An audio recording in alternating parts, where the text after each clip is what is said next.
I'm gonna give a review of GTA 3, Vice City, and San Andreas. I think they're actually all good games. I don't think there is objectively any bad games in those. It's merely subjective. I do think they are just very good. It's basically like I don't think there's any objective way you can say that they have flaws because they're essentially good in their own ways, and that's why they are timeless games. The original games, at least, from 2001, 2002, and 2004, when they were released. Whether it's on PC or PlayStation 2, they are very outstanding games for their times. And I'm gonna give a link in the description of what my favorite music is in those games, at least, or things that I can't get out of my head whenever I play it. But basically, in GTA 3,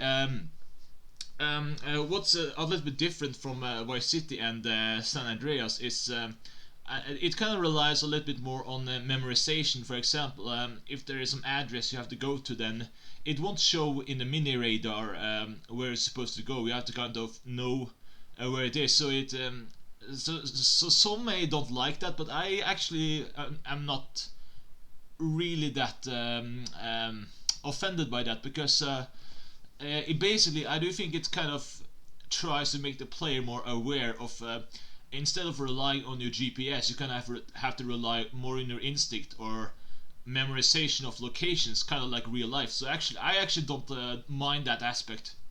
The last mission is crazy though, so that one is kind of insane in lots of ways. So I can see why some may not like that mission.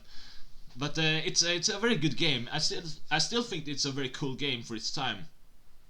There's also other stuff like it won't show the weapons on the radar even in GTA 3 unless you go to some certain place in the game.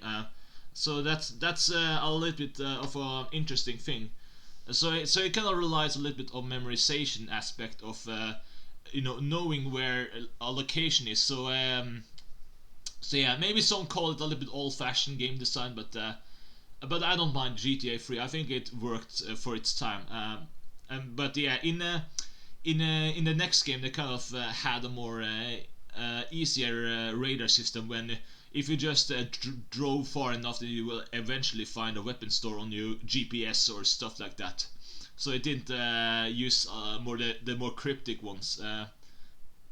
Yeah, so basically GTA 3 it relies mostly on missions and beating the game, and you basically are like a criminal with contacts and organizations. So that's kind of how GTA 3 works. You kind of feel like a criminal, and the most positive aspect of GTA 3 is really the environment of the city or places you go to, because you actually do feel like you're living like a criminal with the environment. It's basically the most realistic GTA game you can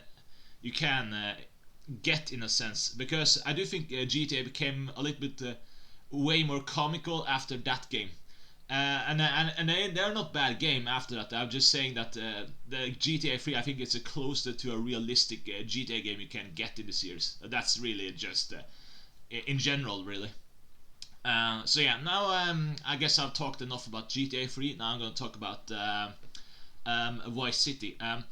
In Vice City, it introduces this new thing that you can, for example, you can ride a motorcycle. I mean, you could in GTA 1 and 2, but not in 3. So this is kind of the first one you can do it in 3D game.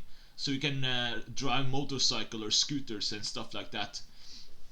And you also can buy property.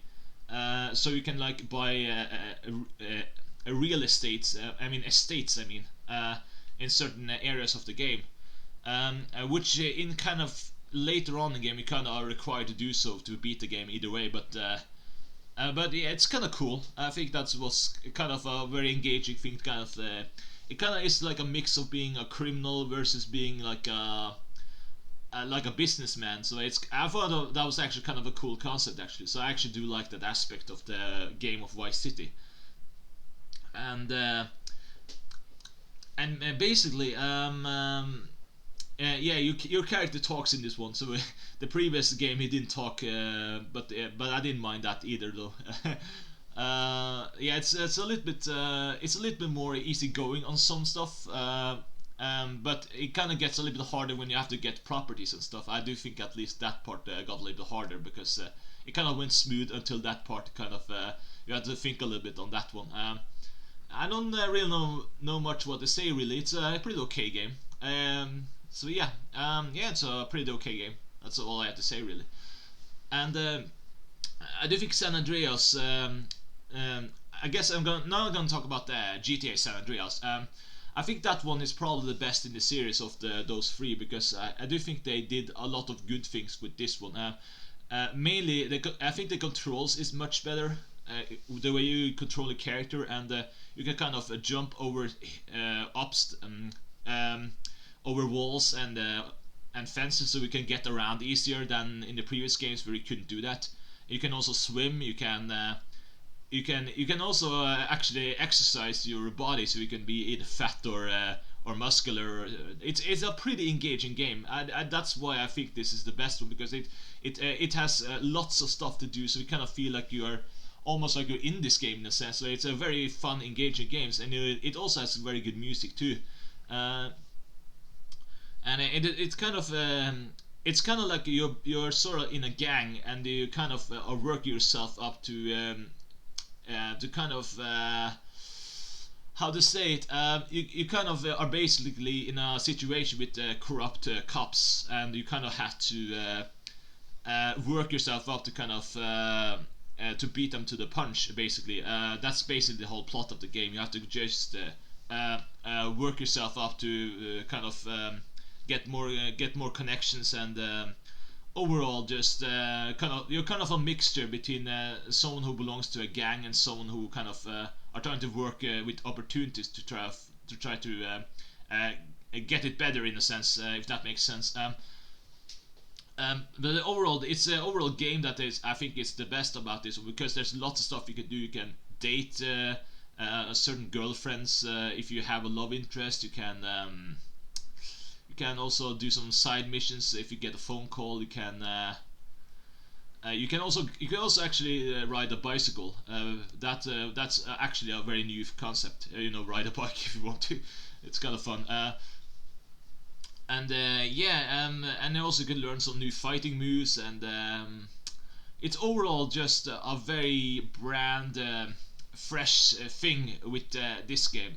I do think this is the best in the series in my view, mainly because of how well the controls feel. It's for example, when you were in the car in the previous games, you couldn't control your camera when you were in your car, but in this one you actually can like look with your like use your mouse or analog stick and just move around, just look around.